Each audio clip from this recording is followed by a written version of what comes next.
নমস্কার, নিউজ 18 ডিজিটালে আপনাদের স্বাগত। আমি বিশ্বজিৎ। এই মুহূর্তে একটা অন্যরকম খবরে আপনাদের নজর টানার চেষ্টা করব।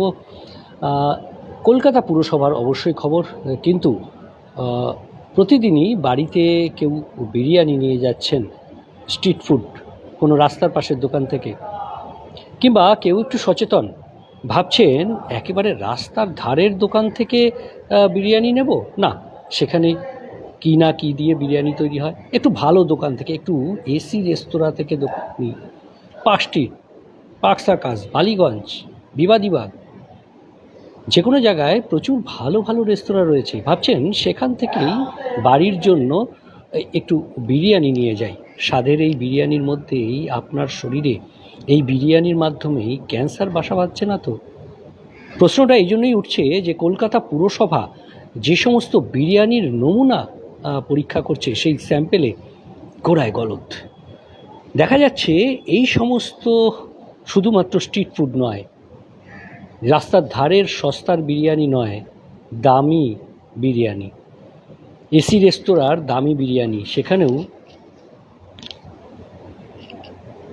যে সমস্ত ইন্ডাস্ট্রিতে ব্যবহার হয় সেই হলুদ রং, মেটানিল ইয়েলো, সেগুলো ব্যবহার করা হচ্ছে। আর এই মেটানিল ইয়েলোতে যে রং থাকে, সেই রঙের যে উপাদান, তা থেকে ক্যান্সার হতে পারে খেলে। কারণ এগুলো খাওয়ার জন্য নয়, এগুলো জামা কাপড়ের রং, এগুলো বিভিন্ন আসবাবপত্রের রং, এই ধরনের কাজে, অর্থাৎ ইন্ডাস্ট্রিয়াল যে ইউজ, তাতে ব্যবহার করা হয়। আর দারুণ কালার, চোখের পক্ষে এবং মনে ধরার মতো রং খুঁজতে গিয়ে বিরিয়ানিতে আপনি নিজেই নিজের দেহে ক্যান্সারের বাসা তৈরি করছেন, ক্যান্সারের জ্বর তৈরি করছেন। ক্যান্সার ধীরে ধীরে বিরিয়ানির মাধ্যমে, স্বাদের বিরিয়ানির মাধ্যমে আপনার শরীরে প্রবেশ করে যাচ্ছে। এমনটাই কলকাতা পুরসভার তথ্যে উঠে এসছে। কলকাতা পুরসভার যে সমস্ত ল্যাবরেটরিতে যে সমস্ত পরীক্ষা হচ্ছে, তার মধ্যে এই সমস্ত এলাকার যে সমস্ত বিরিয়ানি, তাতে কিন্তু এই হলুদ রং পাওয়া যাচ্ছে। আর তাতেই আশঙ্কা করা হচ্ছে যে সত্যিই তো এই বিরিয়ানি খেলে শেষ পর্যন্ত ক্যান্সার হবে না তো? হতেই পারে, কারণ মেটানিল ইয়েলো যা উপাদানে তৈরি, তাতে ক্যান্সার হওয়ার মতো উপাদান আপনার শরীরে কিন্তু বাসা বাঁধছে।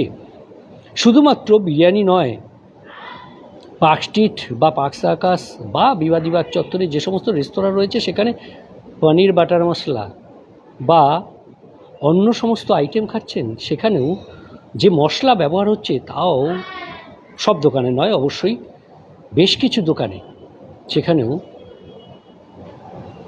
একেবারে নিম্নমানের মশলা, যা থেকে শরীরে নানান ধরনের রোগ বাসা বাঁধতে পারে। আর এই সমস্ত শুধুমাত্র স্ট্রিট ফুড বা রাস্তার ধারের ফুড খাবার নয়, একেবারে নামি দামি রেস্তোরাঁ, যেগুলো এসি রেস্তোরাঁ, যেখানে বুকিং করে বসতে হয়, সেই সমস্ত জায়গাতেও এই ধরনের যে মশলা, সেগুলো ব্যবহার করা হচ্ছে। আর তার ফলেই প্রশ্ন উঠছে, টানা নজরদারি নয় কেন কলকাতা পুরসভার? কেন এদের বিরুদ্ধে ব্যবস্থা নেওয়া হয় না? কলকাতা পুরসভার তথ্য জানাচ্ছে 2016 সালে এই ফুড সেফটি টিম তৈরি হয়। কলকাতা পুরসভার যে স্বাস্থ্য বিভাগ, সেই স্বাস্থ্য বিভাগের নিজস্ব ল্যাবরেটরি রয়েছে। আরও বড় ল্যাবরেটরির জন্য কেন্দ্রীয় সরকারের কাছে যে আবেদন করা হয়েছিল, তার মাধ্যমে একটি কেন্দ্রীয় প্রকল্পে সেখানে একটা বড় ধরনের ল্যাবরেটরি তৈরি হবে।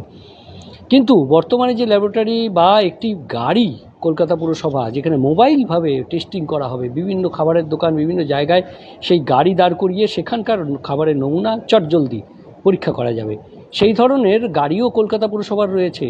আর সেখানেই এই ধরনের যে সমীক্ষা চলে বা নমুনা সংগ্রহ করা হয়, সেগুলো থেকে এভাবেই তথ্য উঠে আসছে। আর সেই তথ্য জানান দিচ্ছে খুব ভয়ঙ্কর, কারণ কলকাতা পুরসভা 2016 সালের পর থেকে এই ফুড সেফটি টিম যত এলাকায় পরিদর্শন করে নমুনা কালেক্ট করেছে, তাতে আইন অনুযায়ী প্রায় 20 লক্ষেরও বেশি টাকা জরিমানা আদায় করা হয়েছে। কারণ এক্ষেত্রে এই খাদ্যে ভেজাল বা যা স্বাস্থ্যের হানি হতে পারে, স্বাস্থ্যের পক্ষে ক্ষতিকারক হতে পারে সেই ধরনের খাবারে ভেজাল যদি ধরা পড়ে তাহলে 3 লক্ষ থেকে 10 লক্ষ টাকা পর্যন্ত জরিমানার নিদান রয়েছে এই আইনে। আর সেই ফুড সেফটি আইন, সেই ফুড সেফটি টিম কলকাতা পুরসভার যে কাজ করছে সেখানেও কিন্তু এই যে পরিস্থিতি, অর্থাৎ গত 1.5-2 মাস যদি আমরা লক্ষ্য করি তাহলে সেখানেও এই জরিমানার আদায়টা খুব বেশি হয়েছে এবং 3,20,000 টাকা সেখানে আয় হয়েছে এই কয়েকদিনে। অর্থাৎ আপনার দোকানেও যদি কলকাতা পুরসভা নমুনাতে গলদ পায় তাহলে আপনারও 3 লক্ষ থেকে 20 লক্ষ পর্যন্ত জরিমানা আদায় করতে পারে কলকাতা পুরসভা। অন্তত যে খাদ্য নিয়ন্ত্রক বা ফুড সেফটি আইন যে রয়েছে সেই আইন অনুযায়ী কলকাতা পুরসভার হাতে সেই ক্ষমতা রয়েছে। কলকাতা পুরসভা নজরদারি তো চালাচ্ছে, কিন্তু প্রশ্ন উঠছে যে এই রকম মারাত্মক স্বাস্থ্যের হানিকর পরিস্থিতি যেমন স্বাদের বিরিয়ানিতে কলকাতার পাওয়া যাচ্ছে, তাহলে কলকাতা পুরসভা নজরদারি চালিয়ে রেগুলার সেগুলোকে কেন নিয়ন্ত্রণ করে না, সেই প্রশ্ন থাকবে। তবে সাবধান,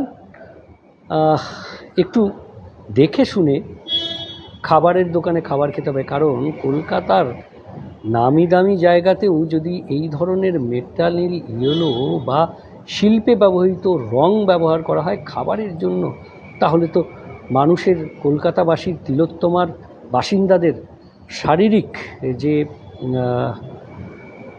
অবস্থা তার সেটা নিয়ে সত্যিই একটা আশঙ্কা তৈরি হবে। আর কলকাতার স্ট্রিট ফুড বা কলকাতার রেস্তোরাঁর খাবার খেতে আরও একবার শঙ্কিত হবেন কলকাতার বাসীরা, বাইরে থেকে যারা আসছেন তারা তো অবশ্যই। তবে প্রশাসনের আরও নজরদারি বাড়ানো উচিত, কারণ এই ধরনের ব্যবস্থা যারা নিচ্ছেন আরও কড়া পদক্ষেপ গ্রহণ করা উচিত।